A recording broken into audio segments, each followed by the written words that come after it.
अव्यक्तादीनि भूतानि व्यक्तमध्यानि भारत अव्यक्तानि धनान्येव तत्र का परिदेवना। इसको लर्न करना हो तो पीछे 2 बार क्लिक कर करके इसका उच्चारण कर लेना, और वर्ड्स का लिंक तुमको डिस्क्रिप्शन में मिल जाएगा, वहाँ से जाके तुम इसका लाइन टू लाइन मीनिंग देख लेना। खैर हम बताने वाले हैं वैसे। तो यहाँ पे लॉर्ड श्री कृष्णा बोलते हैं अव्यक्ता, अव्यक्ता दीनी। अव्यक्ता दीनी मतलब बिगिनिंग समझ सकते हैं, और अव्यक्ता मतलब समझ सकते हैं अनमैनिफेस्टेटेड। व्यक्ता मतलब होता है मैनिफेस्टेटेड, और अव्यक्ता मतलब होता है अनमैनिफेस्टेटेड। और दीनी मतलब बिगिनिंग में ये अनमैनिफेस्टेटेड था, अव्यक्ता दीनी। कौन अनमैनिफेस्टेटेड था? भूतानी, जो सब क्रिएटेड है। फिर व्यक्ता मध्यानि भारत, व्यक्ता मैनिफेस्टेटेड होता है मिडिल में, मध्यानि। फिर अव्यक्तानि धनानि एव, फिर सर्टनली ये अनमैनिफेस्टेटेड फिर से हो जाता है। तत्र का परिदेवना, इस चीज से तुमको लैमेंटेशन नहीं करना चाहिए, ये जान के तुमको लैमेंटेशन नहीं करना चाहिए। मतलब ट्रांसलेशन पढ़ते हैं, all created beings are unmanifested in the beginning, manifest in the interim state and unmanifest again when annihilated. So what need is there for lamentation? Lord Shri Krishna बोलते हैं स्टार्टिंग में सब कोई अनमैनिफेस्टेटेड था, जितना भी क्रिएशन है सब अनमैनिफेस्टेटेड था। फिर मिडल में जाके सब मैनिफेस्टेशन होता है, और फिर एंड में जाके सब कुछ फिर से जैसे स्टार्टिंग में इनिशियल स्टेट में था वैसे ही फिर से एंड में सब अनमैनिफेस्टेटेड हो जाता है। तो इस चीज़ से तुमको लैमेंटेशन करने का ज़रूरत नहीं है।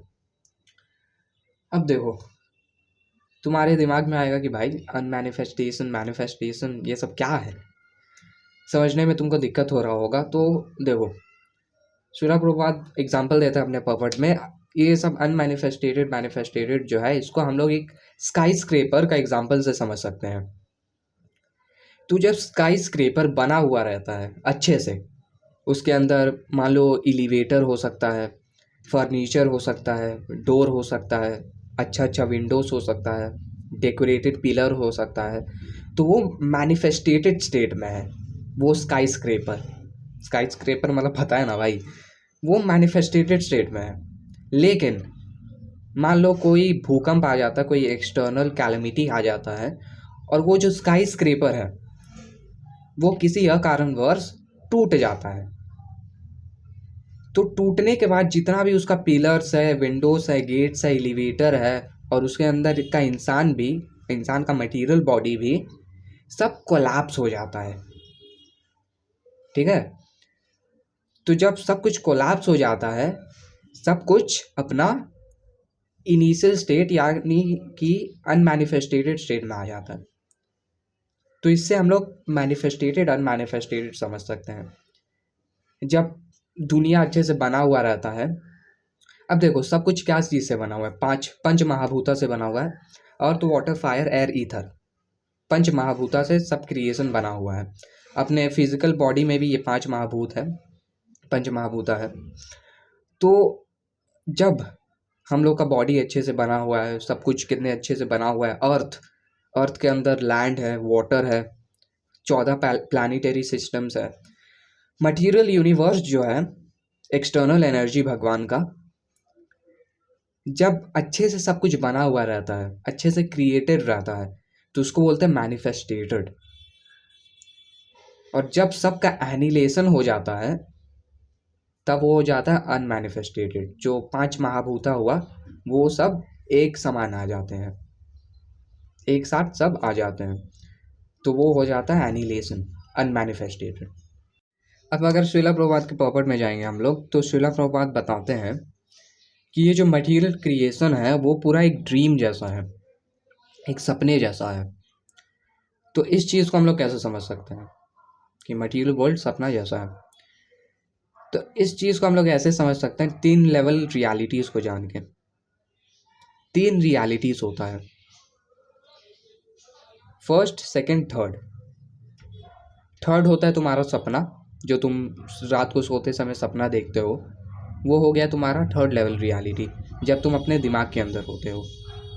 सेकेंड लेवल रियलिटी हो गया ये मटीरियल क्रिएशन, और फर्स्ट सुप्रीम लेवल रियलिटी हो गया अपना स्पिरिचुअल वर्ल्ड, वैकुंठ लोक, गोलोक वृंदावन।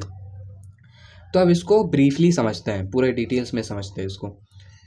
तो जब मान लो एक इंसान सो रहा है, सपने में उसको डर लगता है, कुछ फीलिंग्स आता है, और उसको लगता है अरे यही रियलिटी है, लेकिन वो सपने से उठता है और फिर लगता है उसको कि नहीं, एक्चुअल में तो ये रियलिटी है, वो तो सपना था। तो उसको जब वो सोया हुआ था, जब वो दिमाग के अंदर सपने में था, तब उसको लग रहा था कि यही रियलिटी है, लेकिन जब वो उठ गया तो उसको पीछे वाला सपना लग रहा है ये रियलिटी लग रहा है। अब ये जो मटेरियल क्रिएशन है, ये जो तुम मेरा बॉडी देख रहे हो, सब कुछ है, ये जो मटेरियल क्रिएशन है वो स्पिरिचुअल वर्ल्ड का रिफ्लेक्शन है, स्पिरिचुअल वर्ल्ड का शैडो है, और ये है अपना सेकेंड लेवल रियलिटी। सपना था थर्ड लेवल रियलिटी, ये अपना सेकेंड लेवल रियलिटी है, और स्पिरिचुअल ड्रीम सुप्रीम रियलिटी है, और यही है थर्ड लेवल रियलिटीज। एक बार तो थर्ड लेवल रियलिटी को हम लोग ऐसे भी समझ सकते हैं, लूसिड ड्रीम तुमको पता होगा।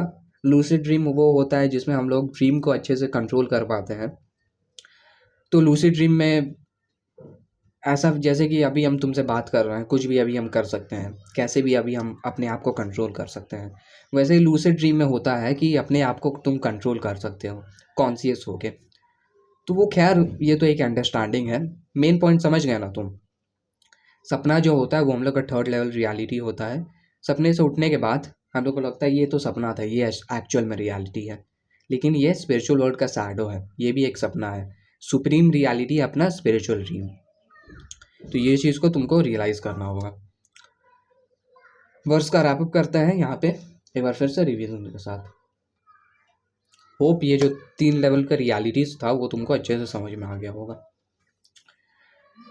अव्यक्तादीनि भूतानि व्यक्तमध्यानि भारत, अव्यक्तानि धनान्येव तत्र का परिदेवना।